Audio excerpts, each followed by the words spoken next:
I saw the title of Tom Madigan's new book, Snake versus Mongoose, How a Rivalry Changed Drag Racing Forever, and instantly knew I wanted the author as a guest on this show. But it wasn't until I thumbed through the book that I fully remembered why the little voice in my head thought I'd enjoy this so much. Hot Wheels! That's right, guys. Don't we all remember the two greatest Mattel Hot Wheels toy cars of all time? The drag racers made famous by Don the Snake Prudhomme and Tom the Mongoose McEwen? Man, I spent hours upon hours in my bedroom at the top of the stairs back up in North Brunswick, New Jersey, constructing crazy track patterns, loop-de-loops, and high-bank curves for my Hot Wheels cars. And the best was when the track sent them cascading out my door, down the stairs. Good times, my friends, good times. Anyway, it's my pleasure to bring on Tom Madigan, who has written a definitive history of Prudhomme and McEwen's rivalry and its intersection with our beloved Hot Wheels. Tom, welcome to Mr. Media. Thank you very much. Great to have you here, but what's a grown man doing writing a book about Hot Wheels and Hot Wheels drivers? Come on now. Well, actually, my background is I had a fuel dragster back in the 60s, and I knew I've known Tom and Don for a long, long time. And I had completed a book on the history of top fuel racing in California.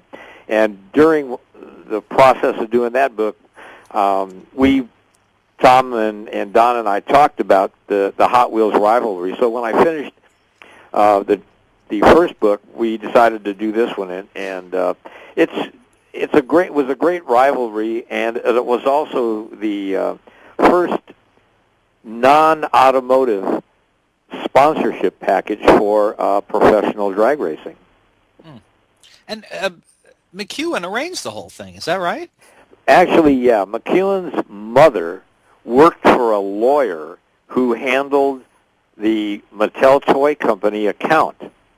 And Tom went to him and got an interview with the designers at Mattel, and he presented his idea of having a Snake and Mongoose funny car, and they wanted the funny car rather than a dragster because the funny car, you could put more decals and more advertising on it. And they went for the idea almost instantly. They could see what the future would hold, and consequently, once they got into it, it just blossomed into a major event. You know, that they ended up touring all over the country, and they would set the cars up and play with the kids at malls and at toy stores, and it was one of the great promotions of the early 1970s. I remember, I have such fond memories of my Hot Wheels and the orange track and the Snake and the Mongoose cars, and I knew that they were connected to real people, but that didn't impact me very much. It was just, these cars are just so cool. Funny cars, oh my God. Yeah, they actually, when they went on tour, the kids really started getting into it, and it just spread like wildfire. Just about every little boy and had a Hot Wheels car in his pocket and was ready to play.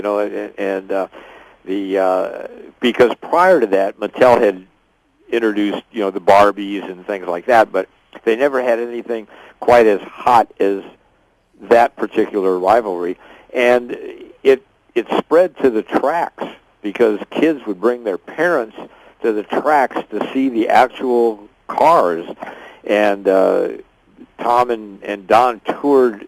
They toured racetracks you wouldn't drive down in a regular automobile, let alone 200-mile-an-hour funny car. They were all over the United States, and they drew these very, very big crowds. It was quite an interesting program.